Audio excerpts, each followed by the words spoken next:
life, liberty, and the pursuit of happiness.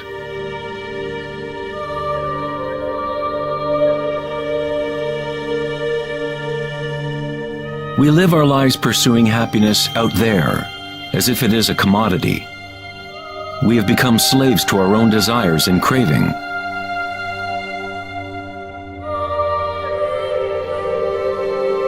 Happiness is not something that can be pursued or purchased like a cheap suit. This is Maya, illusion, the endless play of form. In the Buddhist tradition, samsara, or the endless cycle of suffering, is perpetuated by the craving of pleasure and aversion to pain. Freud referred to this as the pleasure principle. Everything we do is an attempt to create pleasure, to gain something that we want, or to push away something undesirable that we don't want. Even a simple organism like the paramecium does this. It is called response to stimulus. Unlike a paramecium, humans have more choice. We are free to think, and that is the heart of the problem. It is the thinking about what we want that has gotten out of control.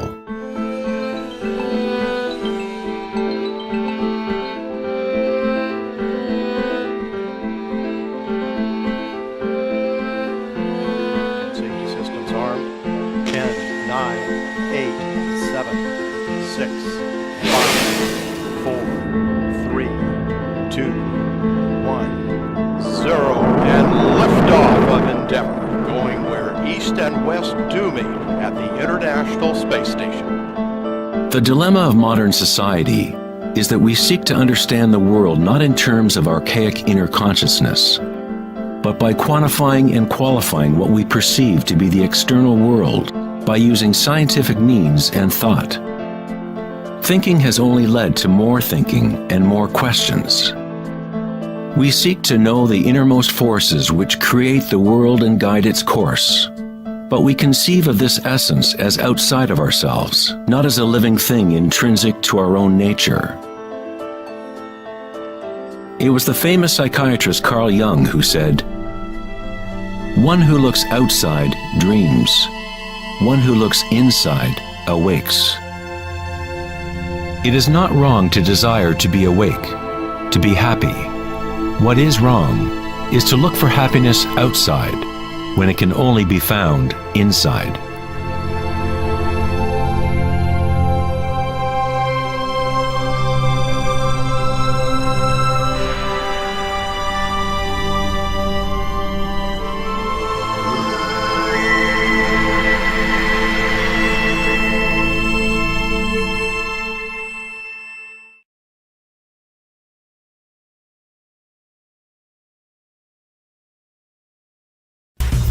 On August 4th, 2010, at the Techonomy Conference in Lake Tahoe, California, Eric Schmidt, CEO of Google, mentioned an astounding statistic. Every 2 days now, we create as much information as we did from the dawn of civilization up until 2003, according to Schmidt. That's something like 5 exabytes of data. Never in human history has there been so much thinking, and never has there been so much turmoil on the planet. Could it be that every time we think of a solution to one problem, we create 2 more problems? What good is all this thinking if it doesn't lead to greater happiness? Are we happier, more equanimous, more joyful as a result of all this thinking? Or does it isolate us, disconnect us from a deeper and more meaningful experience of life?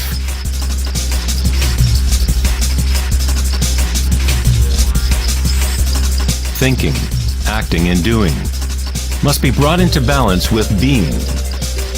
After all, we are human beings, not human doings.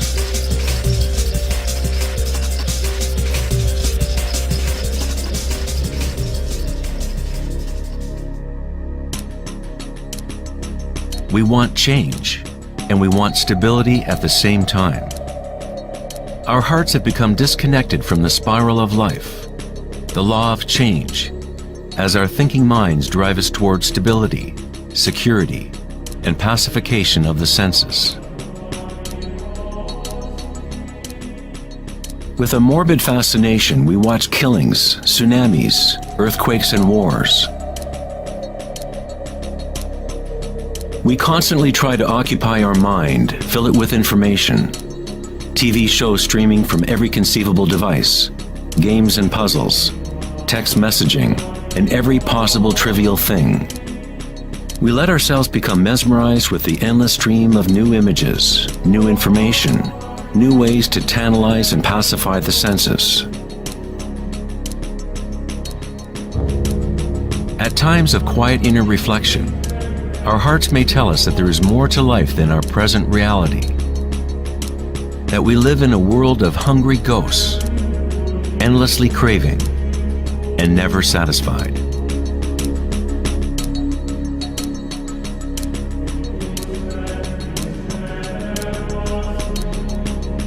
We have created a maelstrom of data flying around the planet to facilitate more thinking, more ideas about how to fix the world, to fix the problems that only exist because the mind has created them. Thinking has created the whole big mess that we are in right now. We wage wars against diseases, enemies, and problems. The paradox is that whatever you resist persists. The more you resist something, the stronger it gets. Like exercising a muscle, you are actually strengthening the very thing you want to rid yourself of. So then, what is the alternative to thinking? What other mechanism can humans use to exist on this planet?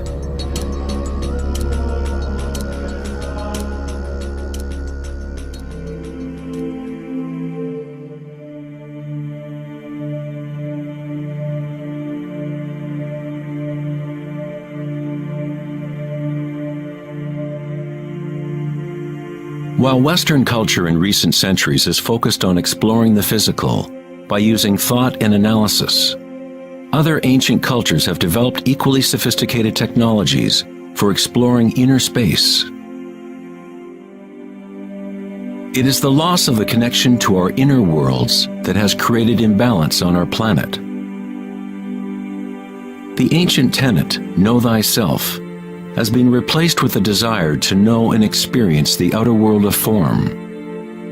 Answering the question, who am I, is not simply a matter of describing what is on your business card.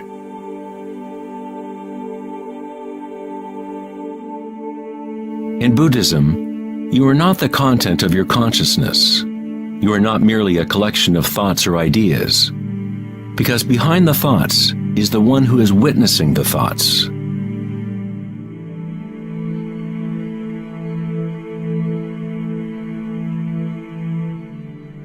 The imperative know thyself is a Zen koan, an unanswerable riddle. Eventually the mind will become exhausted in trying to find an answer, like a dog chasing its tail. It is only the ego identity that wants to find an answer, a purpose. The truth of who you are does not need an answer, because all questions are created by the egoic mind. You are not your mind.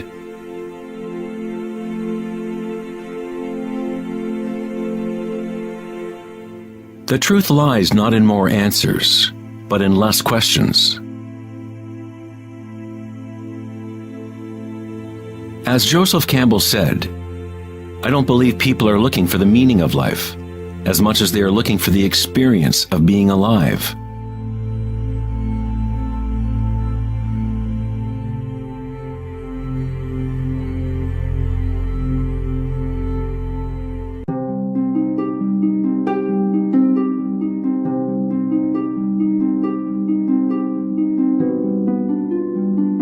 When the Buddha was asked, "What are you?" he said simply, "I am awake."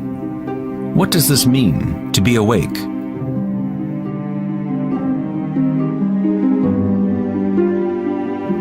The Buddha does not say exactly, because the flowering of each individual life is different.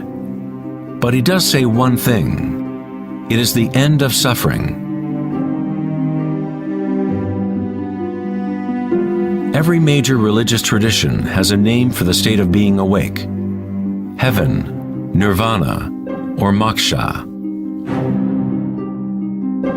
A quiet mind is all you need to realize the nature of the stream. All else will happen once your mind is quiet. In that stillness, inner energies wake up and work without effort on your part. As the Taoists say, Qi follows consciousness. By being still, one begins to hear the wisdom of the plants and animals, the quiet whispers in dreams, and one learns the subtle mechanism by which those dreams come into material form. In the Tao Te Ching, this kind of living is called Wei Wu Wei. Doing, not doing. The Buddha spoke of the middle way as the path that leads to enlightenment. Aristotle described the golden mean, the middle between two extremes, as the path of beauty. Not too much effort, but not too little either. Yin and yang in perfect balance.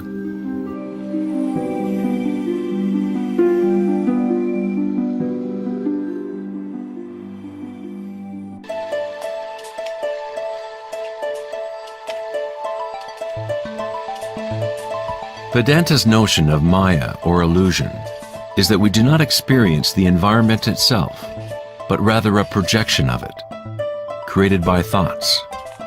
Of course, your thoughts let you experience the vibratory world in a certain way, but our inner equanimity need not be contingent on external happenings. The belief in an external world, independent of the perceiving subject, is fundamental to science. But our senses only give us indirect information. Our notions about this mind-made physical world are always filtered through the senses, and therefore always incomplete. There is one field of vibration underlying all of the senses. People with a condition called synesthesia sometimes experience this vibratory field in different ways. Synesthetes can see sounds as colors or shapes, or associate qualities of one sense with another. Synesthesia refers to a synthesis or intermingling of the senses. The chakras in the senses are like a prism, filtering a continuum of vibration. All things in the universe are vibrating, but at different rates and frequencies. The Eye of Horus is made up of 6 symbols, each representing the senses. Like the ancient Vedic system, thought is considered to be a sense.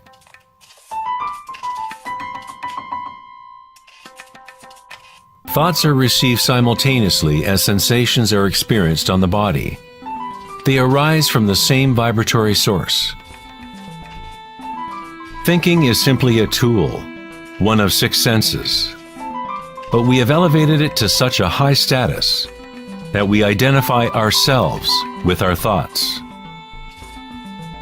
The fact that we do not recognize thinking as one of the 6 senses is very significant. We are so immersed in thought that trying to explain thought as a sense is like telling a fish about water. Water? What water?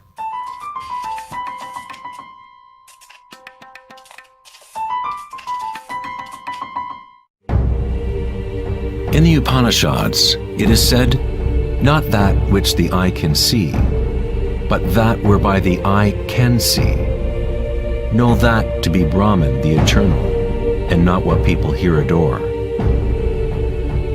Not that which the ear can hear, but that whereby the ear can hear.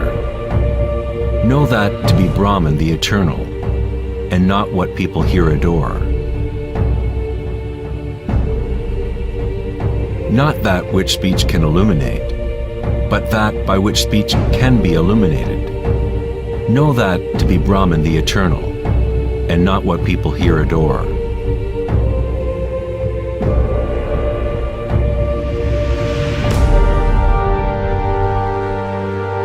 Not that which the mind can think, but that whereby the mind can think. Know that to be Brahman the eternal, and not what people here adore.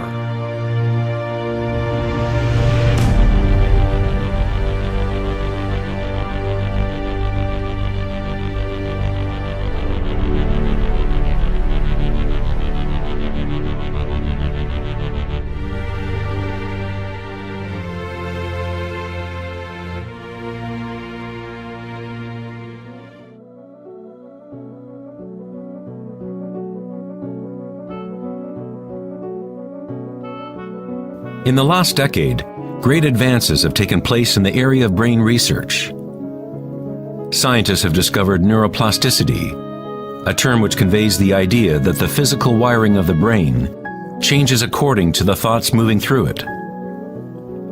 As Canadian psychologist Donald Hebb put it, neurons that fire together, wire together.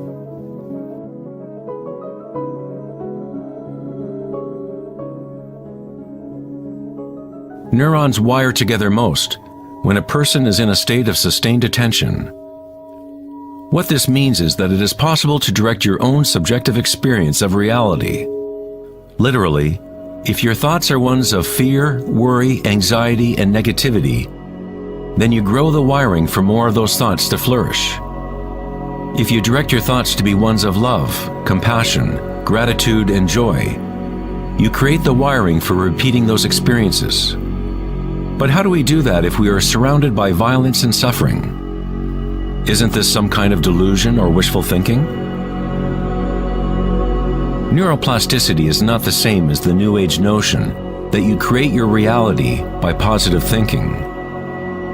It is actually the same thing that the Buddha taught 2,500 years ago. Vipassana meditation, or insight meditation, could be described as self-directed neuroplasticity. You accept your reality exactly as it is, as it actually is. But you experience it at the root level of sensation, at the vibratory or energetic level, without the prejudice or influence of thought, through sustained attention at the root level of consciousness. The wiring for an entirely different perception of reality is created.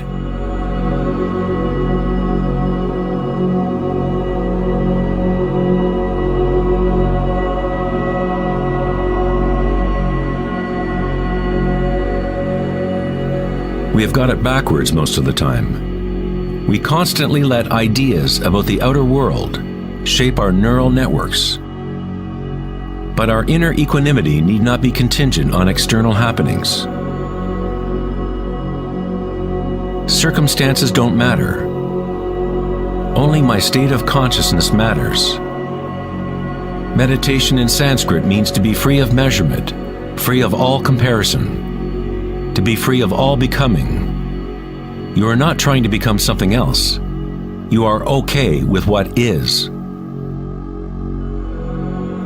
The way to rise above the suffering of the physical realm is to totally embrace it, to say yes to it, so it becomes something within you, rather than you being something within it.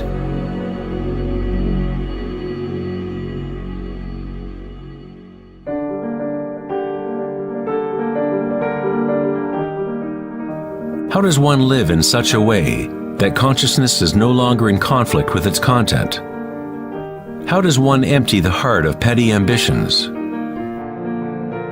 There must be a total revolution in consciousness, a radical shift in orientation from the outer world to the inner. It is not a revolution brought about by will or effort alone, but also by surrender, acceptance of reality as it is.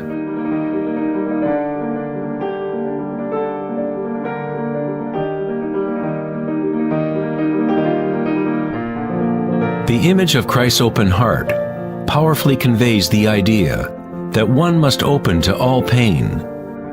One must accept all, if one is to remain open to the evolutionary source. This doesn't mean you become a masochist. You don't look for pain. But when pain comes, which it inevitably does, you simply accept reality as it is, instead of craving some other reality. The Hawaiians have long believed that it is through the heart that we learn truth. The heart has its own intelligence, as distinctly as the brain does. The Egyptians believed that the heart, not the brain, was the source of human wisdom. The heart was considered the center of the soul and the personality. It was through the heart that the divine spoke, giving ancient Egyptians knowledge of their true path. This papyrus depicts the weighing of the heart. It was considered a good thing to go into the afterlife with a light heart. It meant that you had lived well.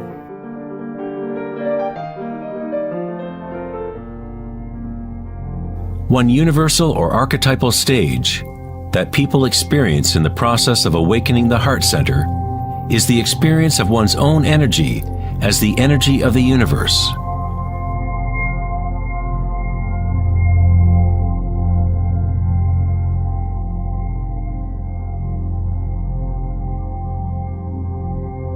When you allow yourself to feel this love, to be this love, when you connect your inner world with the outer world, then all is one.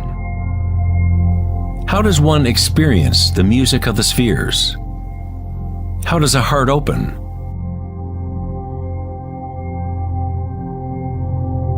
Sri Ramana Maharshi said, "God dwells in you, as you, and you don't have to do anything to be God-realized or self-realized.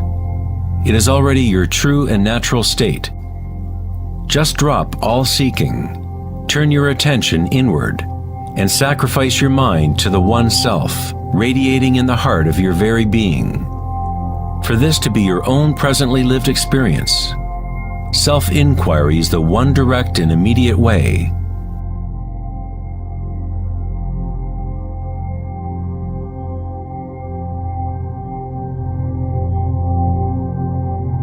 When you meditate and observe sensations within, your inner aliveness, you are actually observing change. This force of change is the arising and passing away as energy changes form. The degree to which a person has evolved or become enlightened is the degree to which one has gained the ability to adapt to each moment, or to transmute the constantly changing human stream of circumstances, pain and pleasure, into bliss.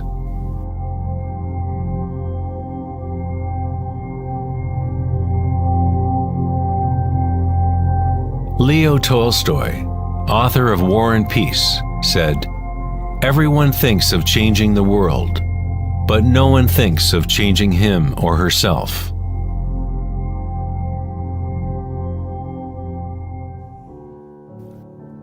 Darwin said the most important characteristic for the survival of a species is not strength or intelligence, but adaptability to change.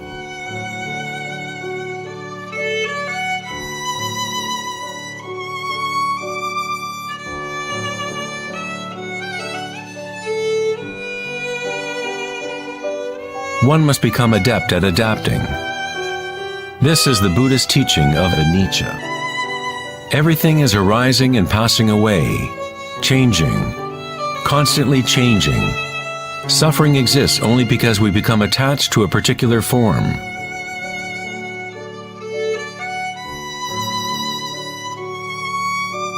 When you connect to the witnessing part of yourself with the understanding of anicca, bliss arises in the heart.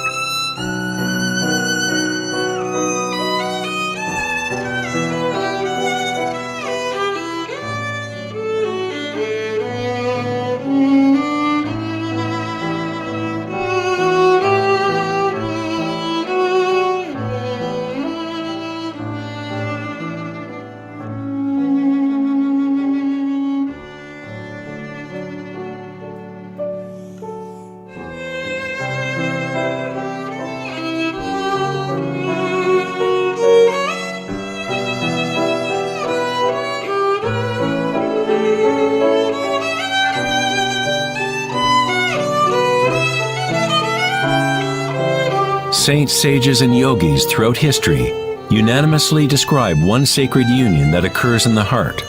Whether it is the writings of St. John of the Cross, Rumi's poetry, or the tantric teachings of India, all of these different teachings try to express the subtle mystery of the heart.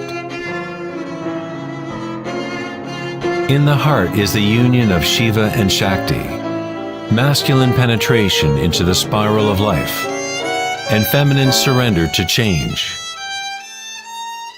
witnessing and unconditional acceptance of all that is. In order to open your heart, you must open yourself to change. To live in the seemingly solid world, dance with it, engage with it, live fully, love fully, but yet know that it is impermanent, and that ultimately all forms dissolve and change. Bliss is the energy that responds to stillness. It comes from emptying consciousness of all content. The content of this bliss energy born of stillness is consciousness, a new consciousness of the heart, a consciousness that is connected to all that is.